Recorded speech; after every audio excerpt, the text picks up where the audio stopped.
String swing, we're gonna get into it today. I wanna give a shout out to Kylie, who is involved with some of the marketing over there. She was so kind enough to send me these string swing wall mounting units, and I've got a bunch more upstairs that we're gonna install in a different room, but I just wanted to kind of get going with a final product viewpoint and display. If you're new to the channel, I'm Jason Damico, a recording artist, actor, and producer out of North Carolina. Hopefully this will be able to help you out with making a string swing purchase decision. And off the bat, like I said, just want to put a disclaimer out there that String Swing did send me these. I've partnered up with them. So this will be a little bit of a review, but also a how-to installment video. And hopefully I can give you guys a couple of tips on how to get this up at your own place, studio, wherever you're looking to put this in. It pretty much will work anywhere. So we'll head upstairs to the next room we're going to install some of these racks in. Okay, so here we are in the piano room up here, and this is the wall that we're going to be installing on. I'll put the phone on a tripod in a second. I'll tell you this, keep in mind, when you install, the guitars are gonna be protruding at least 12 inches off the wall. I would say close to maybe 14 to 15 inches, depending on the body of the guitar. So just keep that in mind. Let's take a look at the box here and see what we've got. Technically, it's already unboxed because I already installed one of them that you saw earlier yesterday, but let's take a look at it.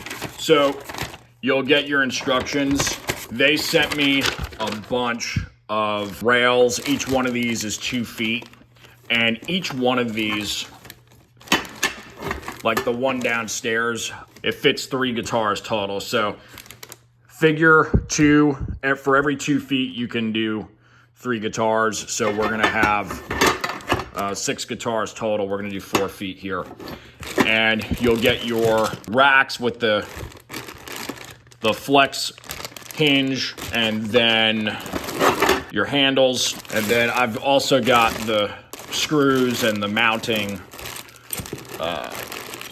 brackets and whatnot. So I'm gonna go ahead and get the phone on a tripod. We'll take a look at this a little bit further. So obviously the first thing you're gonna wanna do is eyeball kind of where you want everything sitting. So we've got this vent over here. We're thinking about maybe a foot or so above the vent. When it's up, you'll have kind of the flexibility to put on an angle, keep flat, whatever you want to do. And I'm thinking we're just gonna really, wherever the studs are located, that's gonna dictate where this is gonna go specifically, because you really need two studs where you can mount on per rail. It says that really clearly in the instructions, because for weight bearing purposes, you gotta have that. So what we'll do is find where these are and kind of do a preliminary marking. Highly recommend just having a stud finder when you do this. You can tap, but I'm not feeling that lucky today with this. So you got one on the edge there, obviously.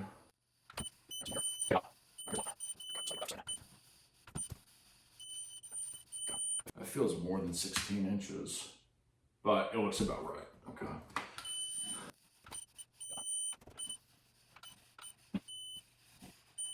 So it's giving me, this is interesting. Very, very interesting.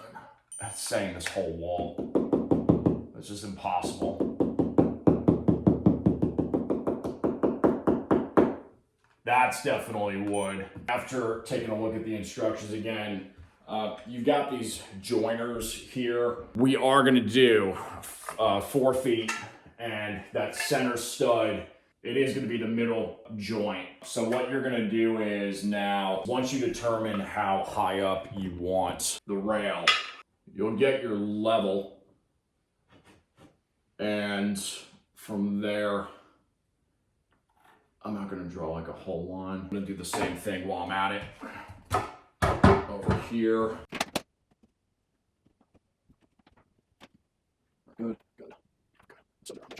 All right, getting there.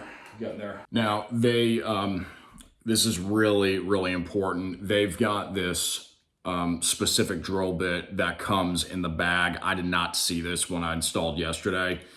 And well, I saw it about halfway through. I was using a regular drill bit and it works, but it doesn't work as efficiently.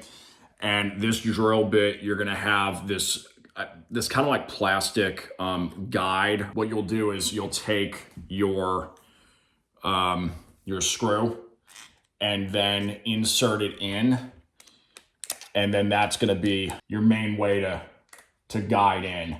And it's pretty nifty, this thing. So we'll go ahead and start getting to it. So once you've got your spot, you take your little guide here, and you definitely gotta put some pressure on this. So that screw is already in there, and you're gonna really just kind of, you just gotta send it.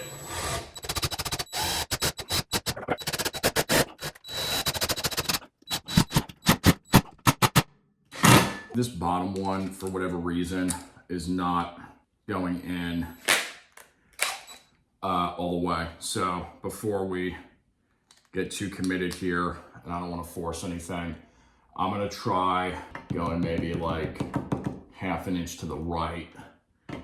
See if we get a little lucky here.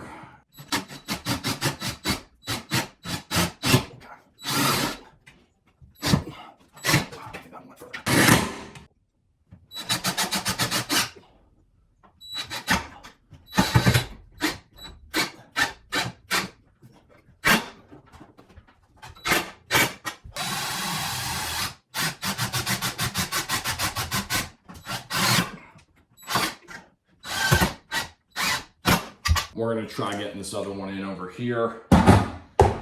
Just kind of do the same thing. All right, so here we are on the other side. And what you're gonna do is hammer in one of those joiner pieces that look like this.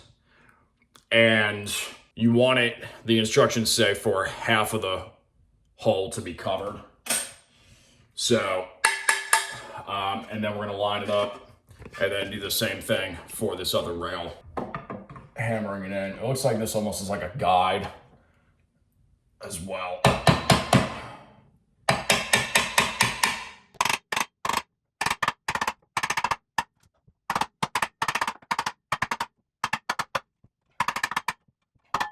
Just want to double check. I've got this stud.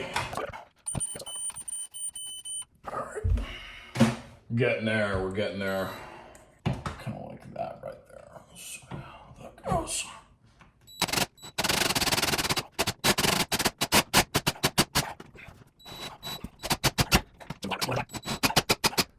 That one definitely bit. That one had to have bit. That was way too difficult for that not to have bit. Try and tilt a little bit more. Everybody else, they do their reviews. They're like, oh, look at my string swing, blah, blah, blah. I'm not making fun of it. I'm just saying, like, look, here's the reality, folks. You can either do it the polished way or the raw way. And we're going raw, baby. All right. Now I'm gonna put another 2. This ladder's hurt my foot. But put another 2 right here, and then at this point we'll go ahead and test out without a guitar. Let me re-say that again. Without a guitar, not to question the build of String Swing, to question my brain and to make sure I didn't screw anything up. So I would highly recommend you test, put some weight on it with your arm. We'll show you how to do that before you start throwing your guitars on there for your own human potential error. And to reiterate, that joining piece is in this seam here. We're not drilling into there. We're drilling into the actual rail. And I double checked on ChatGPT. Kind of one of my dumber questions that I've had to ask, but as I've done kind of these projects and being a studio owner, there is no such thing as a dumb question. You're a lot dumber if you don't ask the question. And believe me, I've been on that end of things plenty of times. Okay.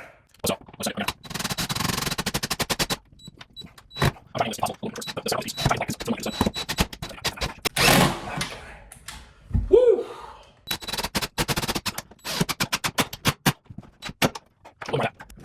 Oh, there we go.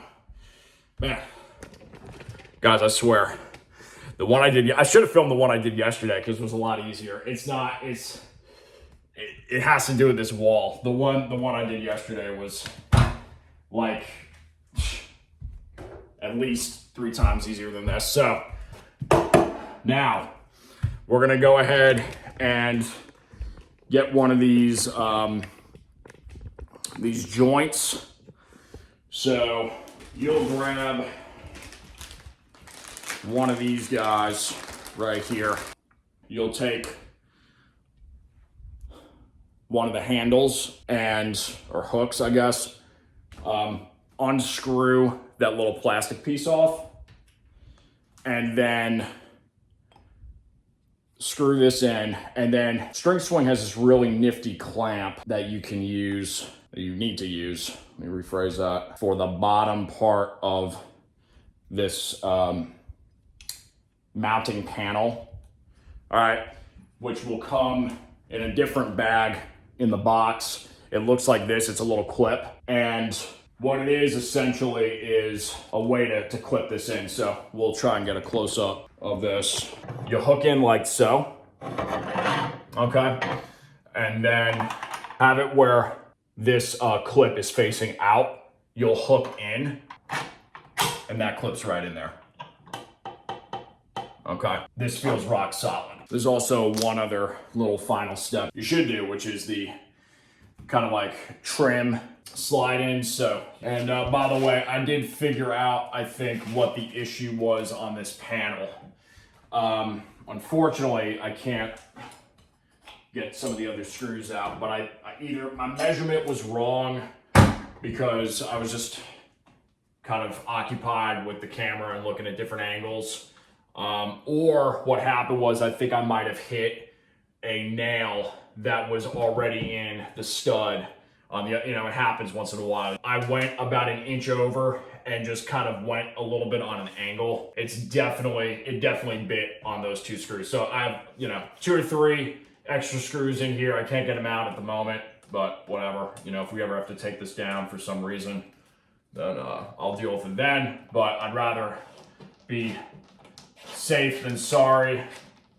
And, it's no big deal. You got these finishing trims, so nobody knows except for me and all of you. So, but yes, go ahead and throw these in, and pretty much good to go here. Once you've got that locked in there, and by the way, they give you some end. I'm not at this point yet in the process. They give you these end joints, which look like this. If you wanted, for an aesthetic finishing piece, you can do that. They give you little stickies that you can apply on there. I haven't done them yet because I just wanted to make sure that I was totally committed to where this is gonna go. So, but they have them so that they'll go in like so, but I got a little guitar we can test here. And before you do that, you just wanna make sure you got this pretty tight, but they come. And there you go. So really, really cool, really nifty technology here. And if we zoom that out, you've got that kind of deal. That's basically your installation. All in all, probably took me about half hour to do both of these, maybe about 45 minutes. That's just because I'm like doing the camera and, making sure that I'm not really screwing anything up. Again, shout out to String Swing. Be sure to like, subscribe, share, do all the things. And beyond that, we'll see you all in the next video. Peace.